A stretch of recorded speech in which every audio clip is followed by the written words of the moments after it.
Saad tuyan dagiti kang runa na damdamag ditoy PTV Cordillera. Aglukatan iton bigat ti baro nga school year 2023 to 2024 ngem parikot kadagiti dadduma pagadalan iti Cordillera dagiti nadadael a classroom. Adati report ni Glory Balegan. As of August 23, agarup 247,000 dagiti naka-enroll a learners iti Rehiyon Cordillera para iti panaglukat ti klase inton sumaruno a lawas. Imunan anay sayangka ti early registration iti napalabas a Mayo ken Hunyo para iti new entrance iti kindergarten, grade 7 ken grade 11.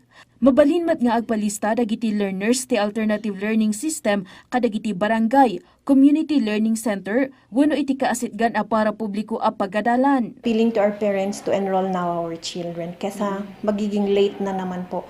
Magkakaproblema tayo sa accommodation. Gusto po natin na doon sa specific eskwelahan ang saan natin ipapasok yung bata. Pero kapag late na po tayo,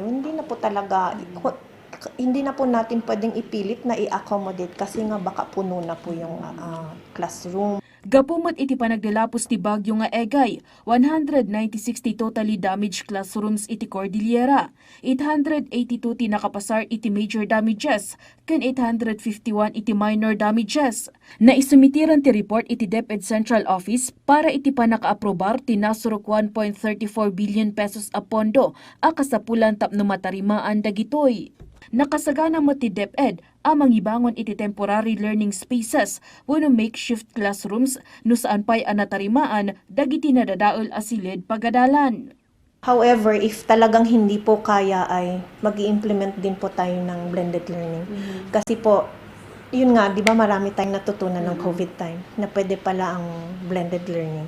So, in cases of emergencies like this, now, if we cannot open 100% face-to-face classes, we can implement the blended learning po to accommodate our learners according to the availability of classrooms that we have. Glory Balegan para iti Pagilian. Iti sa bali payadamag ng rugin itang aldaw ti election period para iti barangay ken sangguniang kabataan isu may patumpal manen ti ganban ken checkpoints ti pulisya. Indawluan, the Pro-Cordillera Regional Director Police Brigadier General David Peredo Jr. ken Comelec Cordillera Director Attorney Julius Torres ti implementasyon ti checkpoint iti Baguio City.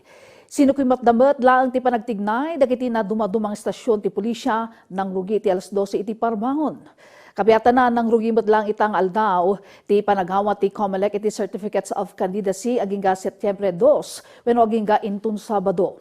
Iti Comelec Baguio Office awan pay ti alas 8 ngem adun dagiti pan wenno napan nangipila ti COC dam para iti barangay and SK elections. Pammalawag ti Comelec iti kanito anang ipila iti COC ti maysang individual, may bilang dan kas kandidato iso amay pawil ti premature campaigning. Naituding ti campaign period intun Oktubre 19 agingga 28. Iti maudia damag duagasot nga scholars iti Mountain Province nagturpos iti skills training ti TESDA.